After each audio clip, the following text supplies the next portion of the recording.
Chris Perkins is on the Toyota of Hollywood hotline. He's a columnist for the Sun Sentinel, covers the Miami Dolphins. And you can also hear him on Game Day Uncensored here on 104.3 FM WQAM, along with Brendan Tobin and our very own Solana. So, Perk, is there a growing divide, I guess I would say, in your estimation, with Dolphins players and Mike McDaniel and now Tua because of his postgame comments? Is this thing being held together with Scotch tape at this point?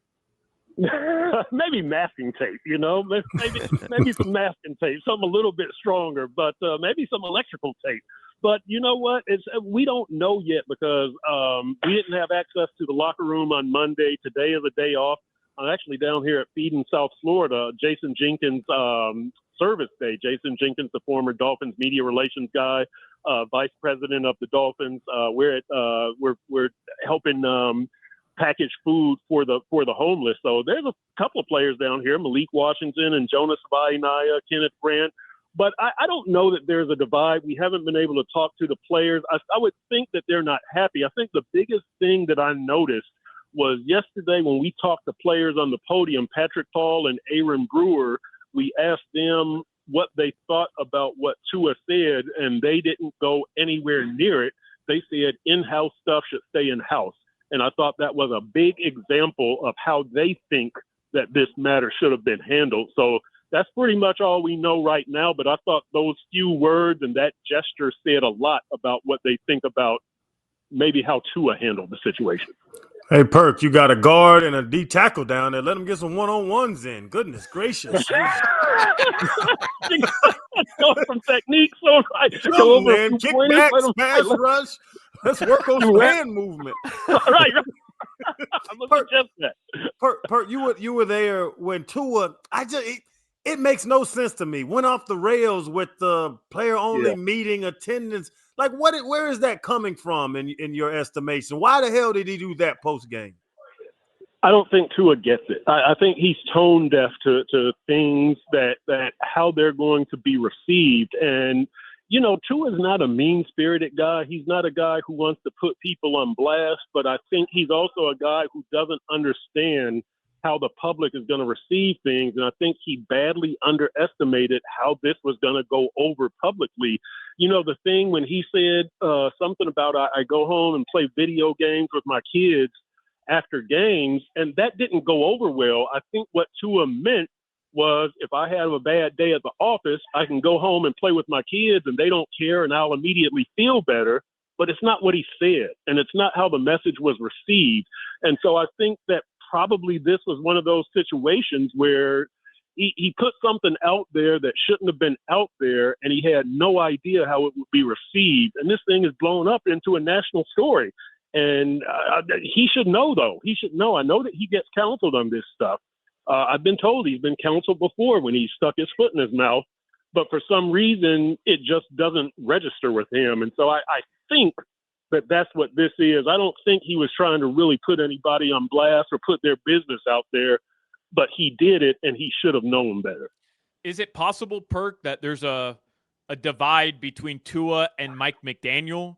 Because there was some takes from some national pundits, some former players, where they're saying, hey, Tua is basically asking for help here. Tua saying, why won't our head coach be a bit, I don't want to say meaner, but a bit more of a disciplinarian against some of these guys who maybe aren't respecting Tua, aren't respecting the process that Tua is trying to abide by. So I wonder, like, these two guys who we all feel are joined at the hip, do you think there's a divide between the two of them right now? That's the first sign that I've seen that there would be a divide. And you know what? It kind of, that explanation doesn't really make sense to me, Solana, because these are player only meetings. And I'll say this. I wrote in back in November about players only meetings that they had all 53 players on the active roster, the 16 from the practice squad, and they would have them in a big conference room. And those meetings are called by the leadership council. I talked to Kendall Lamb, Zach Sealer, Teron Armstead, and Alec Ingold about those meetings, and they gave me the details of it. And I wrote a column about it. That's not what Tua's talking about. He's talking about player-led film sessions that happen on Thursday morning, Thursday afternoon, Friday morning. Mike McDaniel has no control over who shows up at those meetings and whether they're tardy. That's all player-led. And so for Tua to talk about leadership, you're talking about yourself, like players, the team captains or the offense is in charge of that. As a matter of fact, after the game, I was talking to a veteran offensive player, and I was telling him about how Kenneth Grant said that coaches go to some of the defensive line meetings at those film watching session meetings. And he looked at me like I had a third eye. He was like, "What do you mean coaches go to the defensive meetings?" And I was like, "Well, KG said, such and such." And he was like, "I don't know anything about that." So I guess, that's just a defensive line. And we later found out defensive back thing. But Mike McDaniel would have nothing to do with players coming late to player-led film watching sessions. So I have a hard time believing that. But if look, when you lose, there is finger pointing and there are rifts that form. So maybe this is the first public indication that maybe there is something going on there between McDaniel and Tua. And Perk, you covered me. I don't know exactly how long you've been covering the Dolphins, but you've been around a lot of teams. This player-led thing, I'm glad you brought the player-led meeting thing. It's just guys getting together to get ready to play ball. Like we would go when I play, we'd go and watch film or look at the run game. Right. If they have a crazy run set, we didn't call it player-led meetings. We called it getting ready for Sunday. And they're making this big deal about now this player-led meeting thing. Like you're saying, the Kenneth Grant coach is coming. It started back in November, started before, and now it's Tua calling people out. Like, have you ever seen an emphasis put on player-led meetings? We didn't have a name for it. It's calling getting ready for damn Sunday.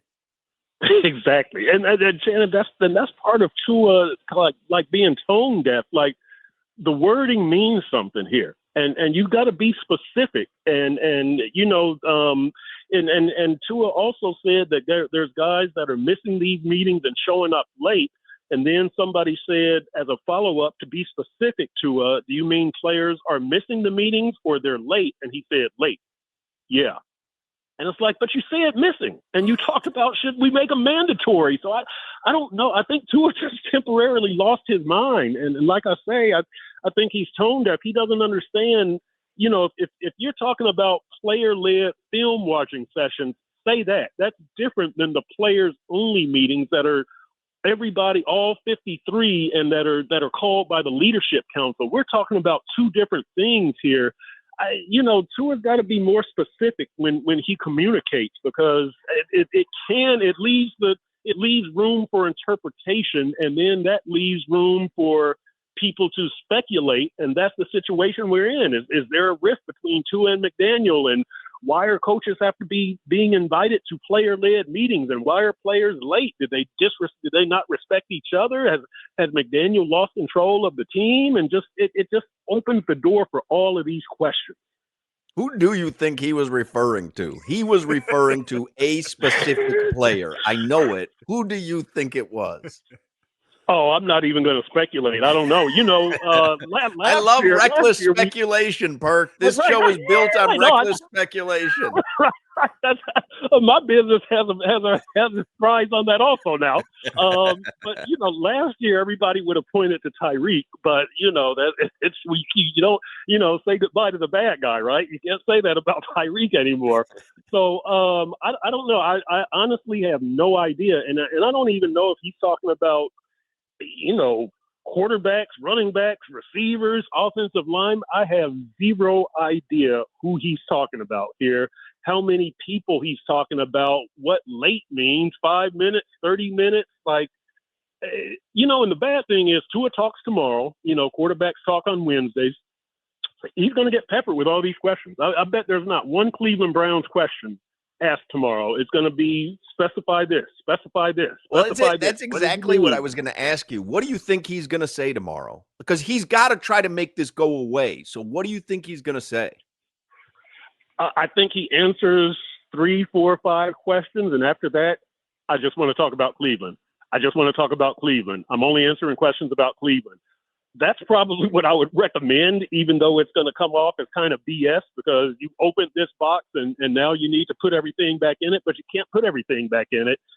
Probably the smart thing to do is field 4 or 5 questions and then just change it. Just try to change the narrative. I'm only going to talk about Cleveland. I've answered your questions. That's looking back. I prefer to look ahead. I'm taking care of this internally now. It's a team in-house matter. I've given you some answers, but we're not going to do this for 30 minutes. That's what I would advise, but we'll see what happens. Perk, we talk about it on Game Day Uncensored, where I told you, look, I don't think this roster is very good, and I don't think they're going anywhere. But earlier in the show, I was just trying to build the case, just trying to build one about, hey, the Dolphins season, while they're not going to the playoffs, it's salvageable in the sense that they could still win some games here. I don't think they're going to end up 1-15.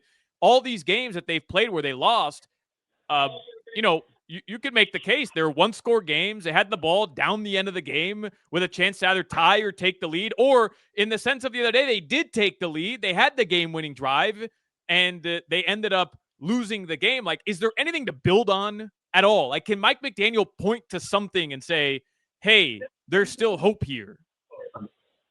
Yeah, there is, because you have seen flashes of things, right? I mean, Malik Washington had the 74-yard punt return, so that's a special team thing. You've had the comebacks on offense. Jack Jones punches that ball out against the Jets on defense.